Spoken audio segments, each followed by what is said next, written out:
My name is Emma and I'm 25 years old now. What I'm about to tell you happened when I was just 13 on a night that changed my entire life. It was August 2013, and Hurricane Elena was bearing down on our coastal town in South Carolina. The news had been warning us for days about the Category 3 storm approaching, but nothing could have prepared me for the storm that would tear through my family that night. I remember standing in our living room watching the palm trees outside bend at impossible angles as the wind picked up. Rain was already pelting the windows so hard it sounded like gravel being thrown against the glass. My mother was rushing around, securing windows and moving furniture away from the sliding glass doors. My father was in the garage hauling sandbags. And my sister Jessica, who was 16 at the time, was on the phone with her boyfriend, crying about how scared she was. "Mom, should I move my stuff upstairs?" I asked, watching the water already pooling in our backyard. My mother barely glanced at me. "Emma, not now. I'm busy." "But the weather guy said." I said not now. That's when Jessica came running down the stairs, her face blotchy from crying. Mom, I can't sleep in my room. The window is making that horrible whistling sound and the tree branches scraping the glass. I'm terrified." My mother immediately dropped what she was doing and wrapped her arms around my sister. "Oh honey, of course. We'll figure something out. You shouldn't have to be scared in your own home."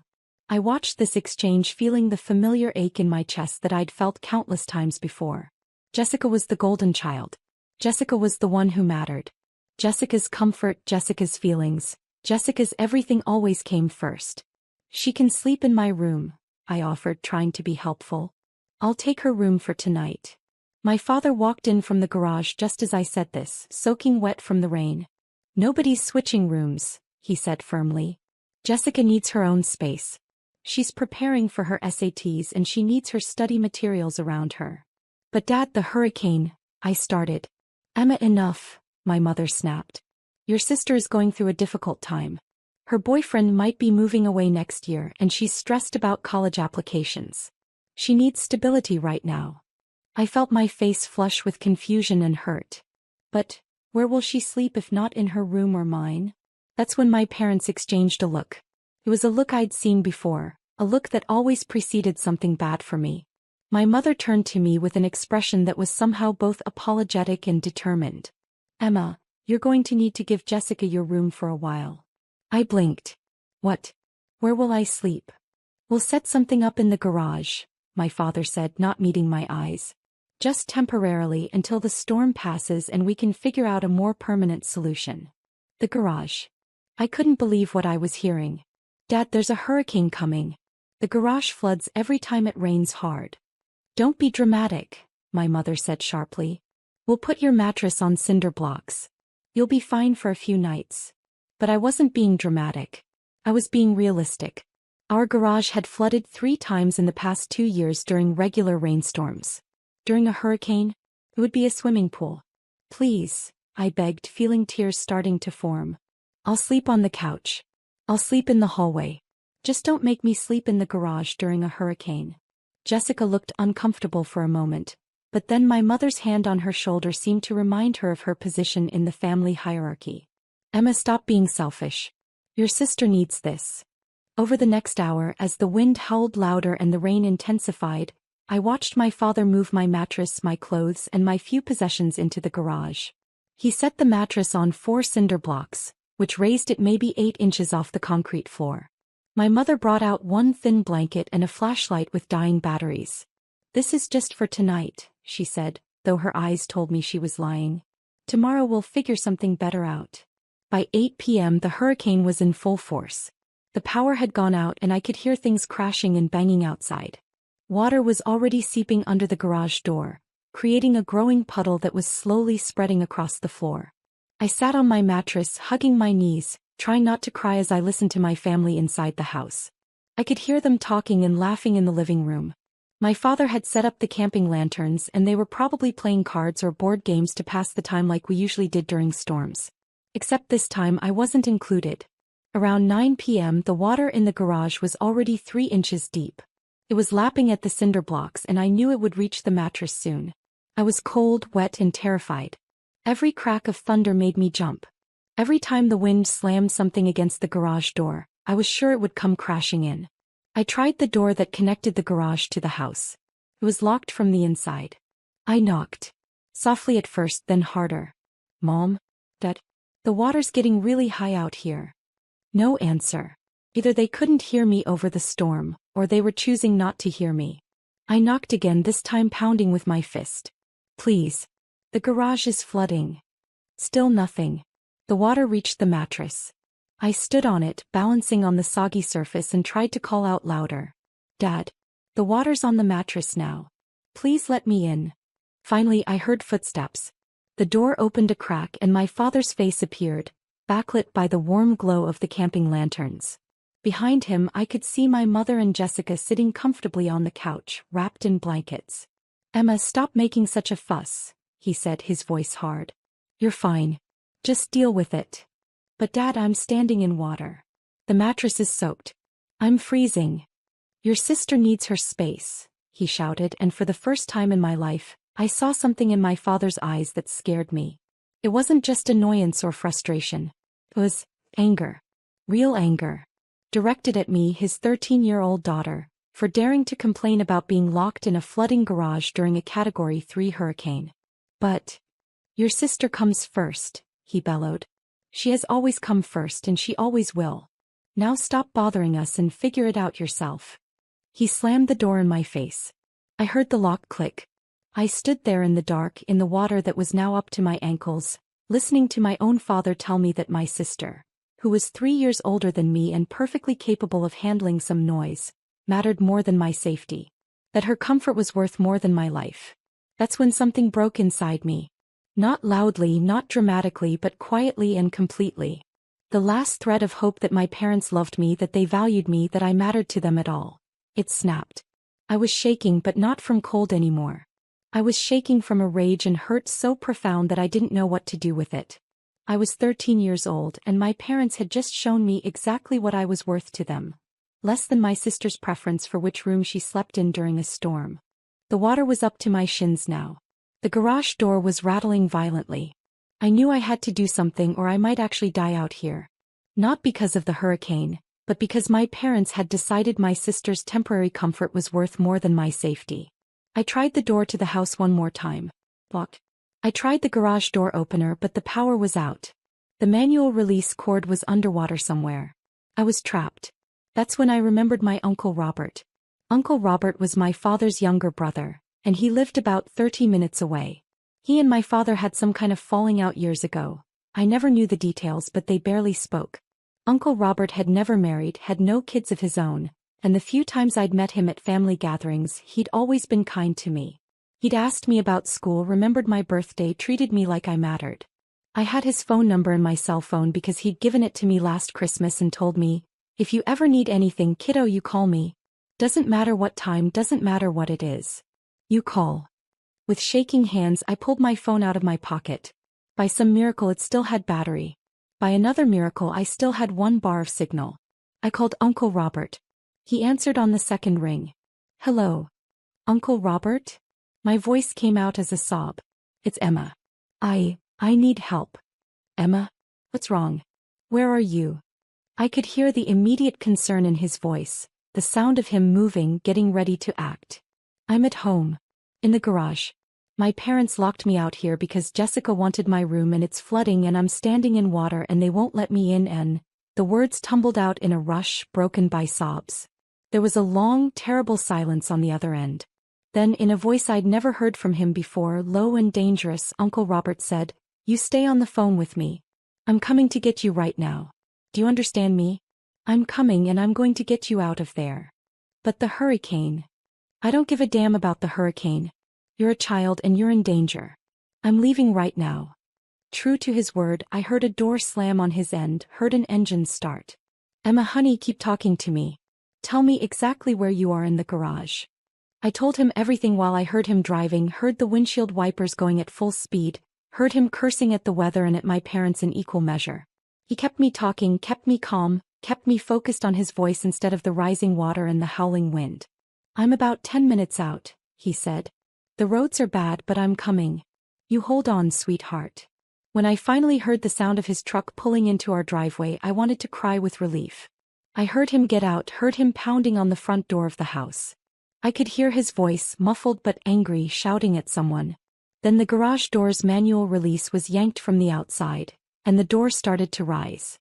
Rain and wind poured in, but I didn't care because there was Uncle Robert, soaking wet, his face a mask of fury as he waded through the water toward me.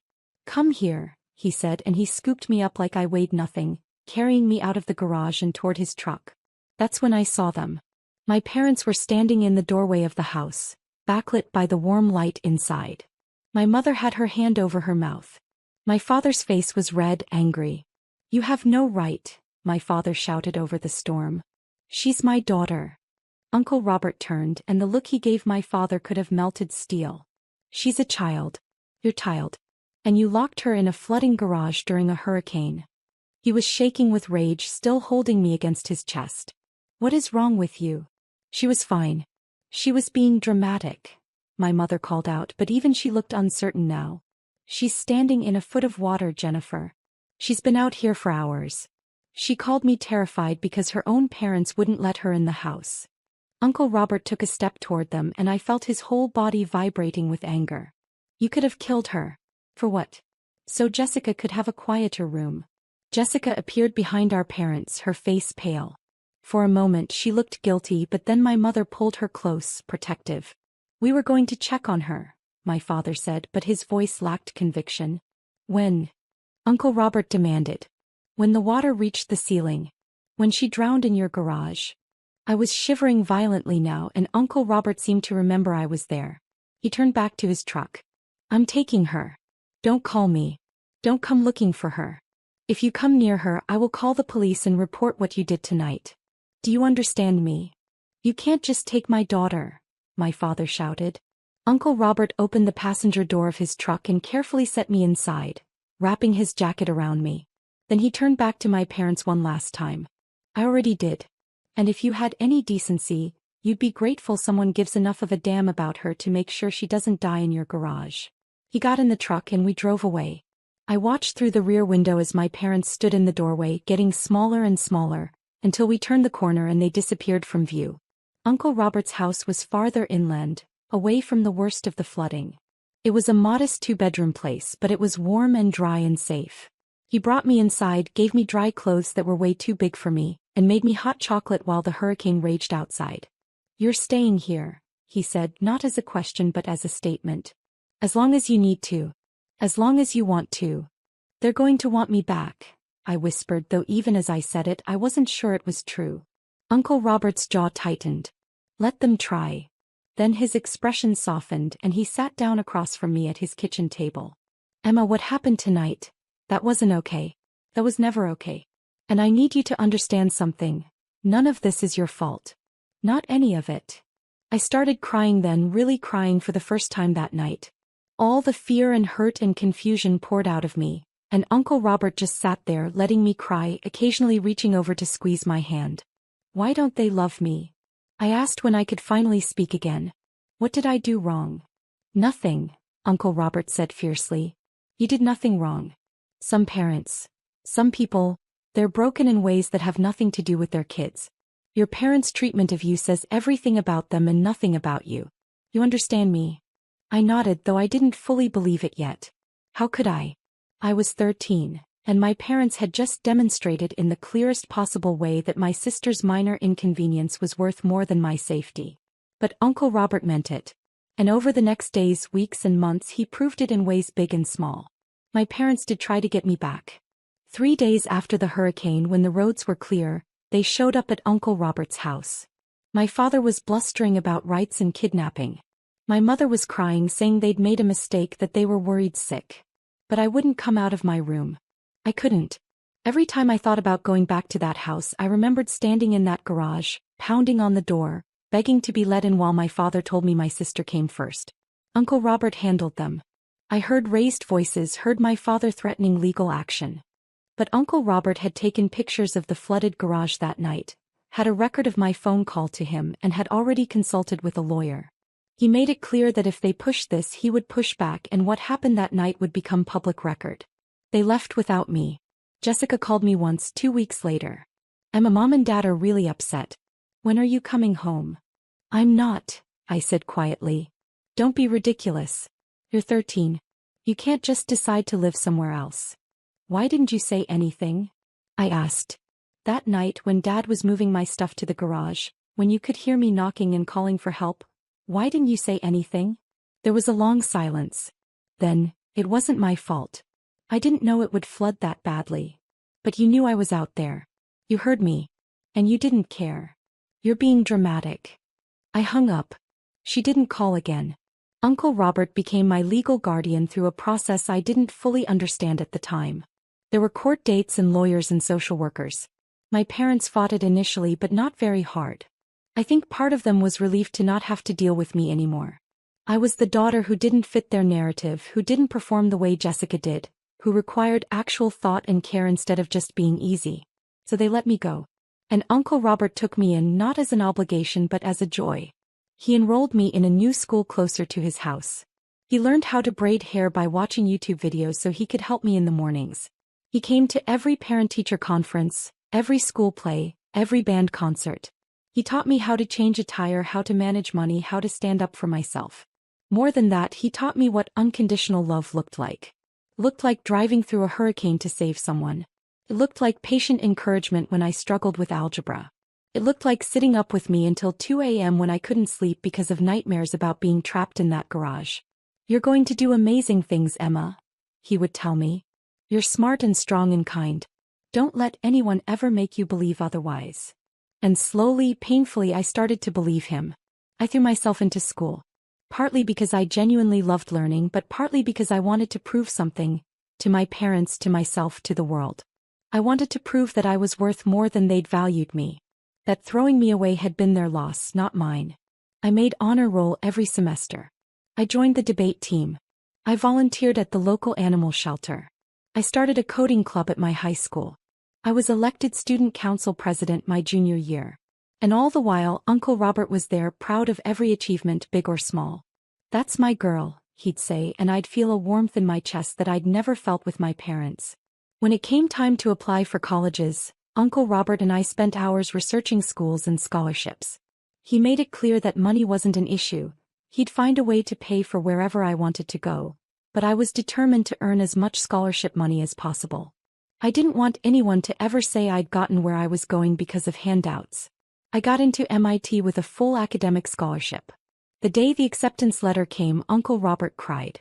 He actually cried, tears streaming down his face as he hugged me tight. I knew you could do it.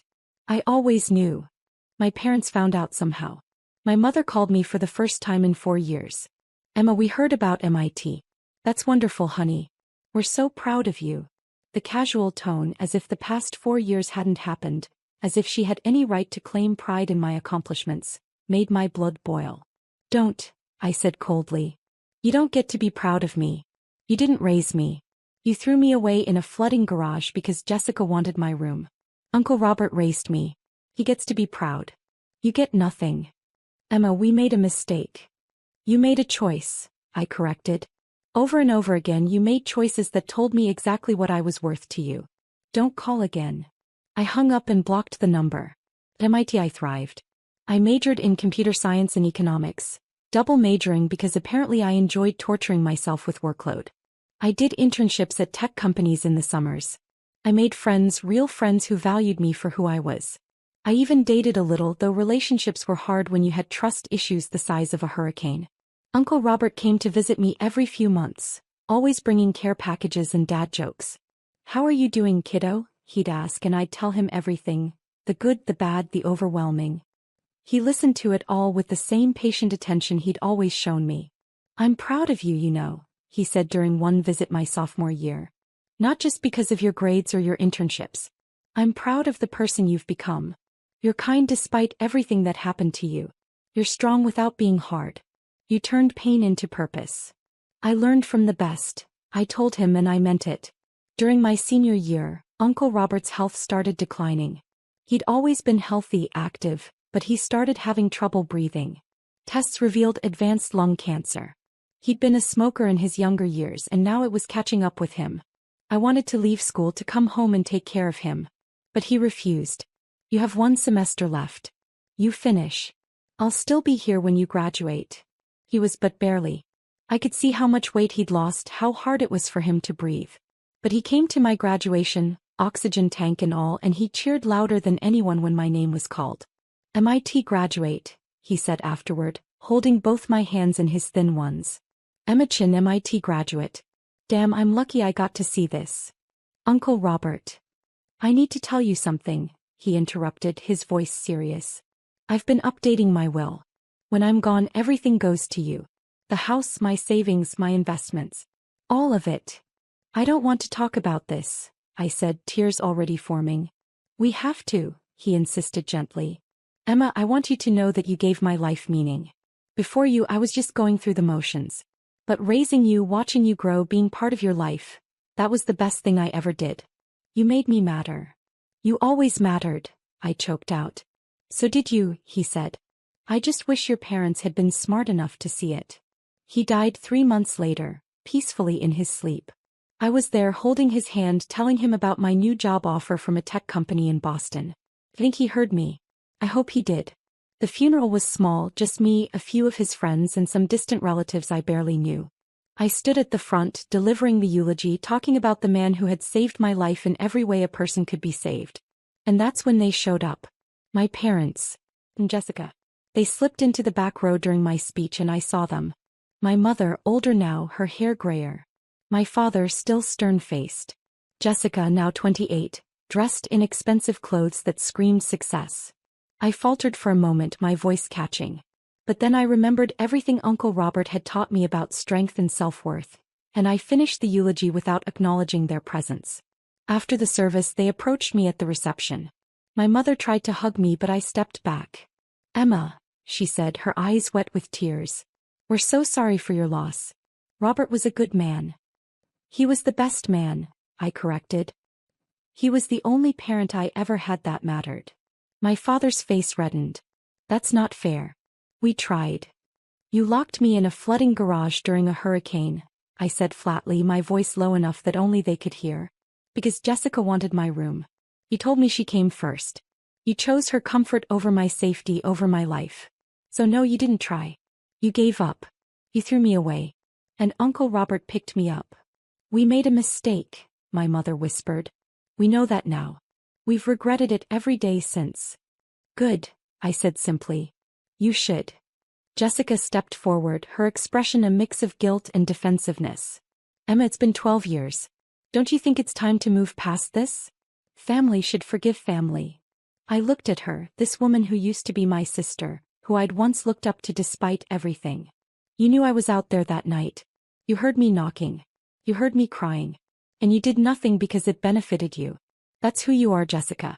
That's who you've always been. And I don't forgive people who would let me drown for their own convenience. That's not fair." "Life isn't fair," I cut her off. "I learned that when I was 13, standing in water in a garage, begging my own father to let me in while he told me you came first. Now, if you'll excuse me, I have actual mourners to thank for coming." I walked away from them and it felt good. It felt like closing a door that should have been closed years ago. A week later, I attended the official reading of Uncle Robert's will. His lawyer, Mr. Patterson, had scheduled it at his office downtown. I arrived early, dressed professionally, still numb from the loss. I was not expecting my parents and Jessica to be there, sitting in the waiting room. "What are you doing here?" I asked, unable to keep the hostility out of my voice. My mother looked uncomfortable. "Mr. Patterson invited us. He said there were matters in Robert's will that concerned the family." Family. As if they had any right to claim that word in connection with Uncle Robert. Mr. Patterson called us into his office and we all sat down. Me on one side, them on the other, like opposing armies. The lawyer was an older gentleman with kind eyes who had known Uncle Robert for years. "Thank you all for coming," he began.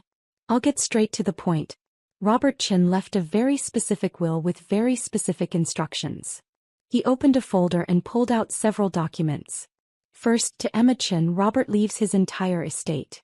This includes his house, valued at approximately $400,000, his savings and investment accounts totaling $2.3 million, his vehicle and all personal possessions."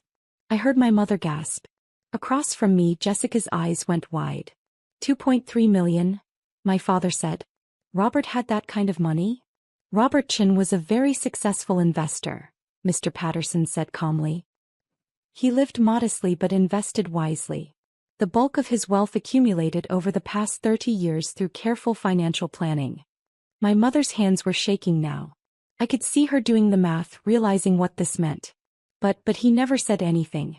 We had no idea. Why would he tell you? I asked coldly. You weren't part of his life. Or mine. There's more, Mr. Patterson continued. Robert also left specific instructions and messages for certain family members. He pulled out sealed envelopes. First to his brother, David Chin. He handed an envelope to my father, who opened it with shaking hands. I watched as his eyes scanned the single page inside, watched as his face went from confused to pale to red. What does it say? My mother asked. My father's voice was hoarse as he read aloud. David, you were my brother and I loved you despite your flaws. But what you did to Emma that night during the hurricane was unforgivable.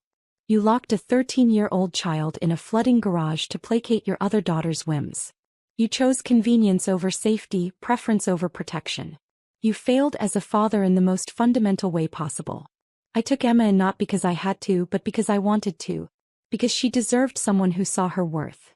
She has become the greatest joy of my life, and you missed every moment of watching her grow into an extraordinary woman because you were too blind to see what was right in front of you. You lost a daughter who would have made you proud. I gained one who made my life meaningful. I hope in your old age you think about that choice and regret it every single day. The money I'm leaving Emma? That's 12 years of child support you never paid, invested and grown. You gave me your daughter. I gave her a future. We are not even. The silence in the room was deafening. My mother was crying now, her hands over her mouth. My father's face was ashen, the letter crumpled in his fist. There's one for you as well, Jennifer, Mr. Patterson said gently, handing my mother an envelope. Her hands shook so badly she could barely open it. When she did, her voice broke as she read. Jennifer, you stood by and watched your husband endanger your child. You made excuses. You prioritized one daughter's comfort over the other daughter's life. That is not a mistake. That is a choice. Emma needed a mother that night and every night after, and you failed her. I became her family because you abdicated your role. She graduated MIT with honors. She has a promising career. She is kind and brilliant and strong. And you know none of this firsthand because you threw her away. Live with that. Jessica had gone very pale. Is there one for me? Mr. Patterson nodded and handed her an envelope. She read it silently, but I saw tears streaming down her face. When she finished, she looked at me with an expression of such guilt and sorrow that I almost felt sorry for her. Almost. What did it say? I asked, my voice hard. She swallowed hard. It says, Jessica, your sister was locked out in a hurricane so you could have her room. You heard her crying for help and did nothing. You benefited from her removal and never questioned it. You got the parents' attention, the resources, the support that should have been shared. You built your success on the foundation of Emma's exclusion. I hope you understand that every achievement you celebrate, Emma earned twice over with half the support. She is twice the person you are with half the advantages you had. That is who your sister is. And you will never know her because you never deserved her. The room was silent except for my mother's quiet sobbing. Mr. Patterson cleared his throat. Robert also left a final message for Emma, to be read aloud in front of everyone present. He handed me an envelope with my name on it in Uncle Robert's handwriting. My hands were steady as I opened it, my eyes filling with tears as I saw his familiar scrawl one last time. My dearest Emma, I read aloud, my voice thick with emotion. If you're reading this, I'm gone, and I hope you know that my last thoughts were of you and how grateful I was for every day we had together. You were not just my ward or my responsibility, you were my daughter in every way that mattered. I never had children of my own, but I got to raise you, and that was the greatest privilege of my life. I paused, wiping my eyes, aware of my parents watching me. I'm leaving you everything because you deserve it, but also because I want you to understand your worth. You are worth $2.3 million. You are worth a house and a future and security. But more than that, you are worth love and care and protection. All the things you should have received from your birth family and didn't. Don't let anyone ever make you feel less than worthy again. Not your parents, not your sister, not anyone. My voice broke, but I forced myself to continue. To your parents, I say this in front of you. Emma is the best thing you ever created and you threw her away for nothing. You traded a daughter who would have loved you unconditionally for the convenience of not having to tell your other daughter no. That is your loss, not hers. He doesn't need you. She never did after that night. But you need to know what you lost so that you live the rest of your lives with that knowledge. I looked up at my parents. My mother was openly weeping now. My father's eyes were wet, his jaw clenched. Jessica looked like she wanted to disappear. Finally, I continued, my voice stronger now. Emma, my darling girl, you are going to do incredible things with your life. You already have. This money is just a tool to help you do more. Buy a house. Start a company. Donate to causes you believe in. Live a big, full, beautiful life.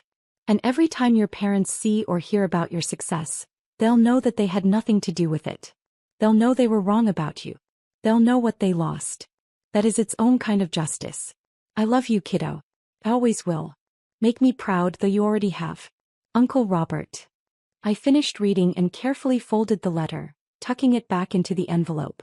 When I looked up, I saw my mother staring at me with an expression of such profound regret that it would have been satisfying if it wasn't so pointless. Emma, she whispered. You what?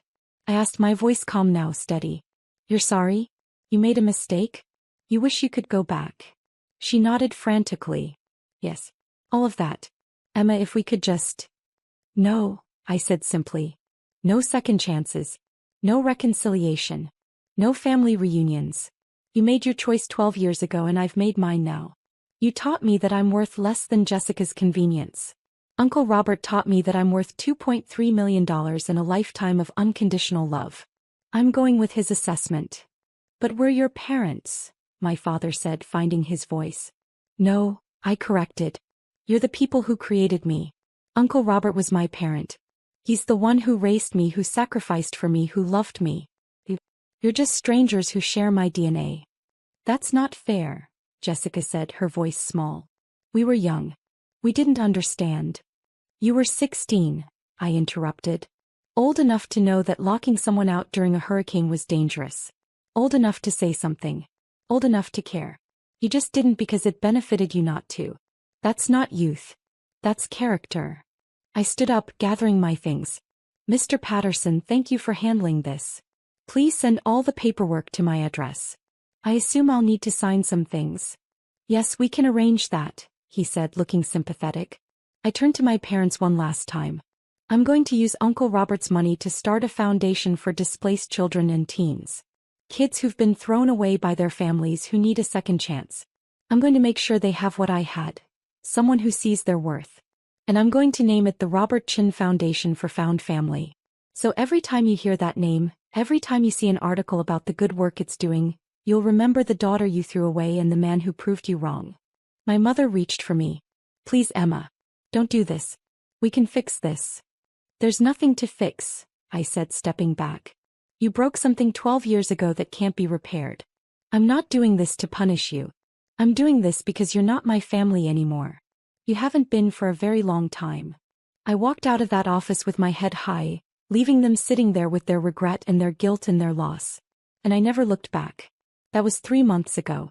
Today I'm sitting in my new office, the one I bought with part of Uncle Robert's money, finalizing the paperwork for the Robert Chin Foundation. We've already helped 7 teenagers find safe homes and access to education. We've paid for 3 kids to go to college. We've provided therapy and support and, most importantly, the message that they matter. My parents have tried to contact me 47 times. Calls, emails, text messages, even a letter delivered through their lawyer. I've ignored all of it. Jessica has tried as well, sending long messages about how sorry she is, how much she regrets everything, how she wants to be sisters again. I delete them without reading past the first line. Some people might say I'm being cruel, that I should forgive them, that family is family. But those people weren't locked in a flooding garage at 13 years old while their father screamed that their sister came first. Those people didn't spend their entire childhood being told through actions, if not words, that they were less valuable, less loved, less worthy. I learned from Uncle Robert that family isn't about blood. It's about who shows up for you. It's about who drives through hurricanes to save you. It's about who sits with you through nightmares and celebrates your victories and loves you unconditionally. My parents weren't that.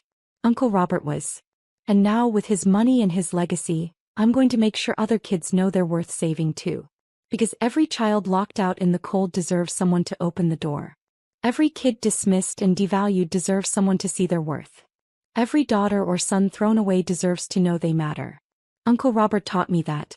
And now I'm going to spend the rest of my life teaching it to others. My name is Emma Chin. I'm 25 years old.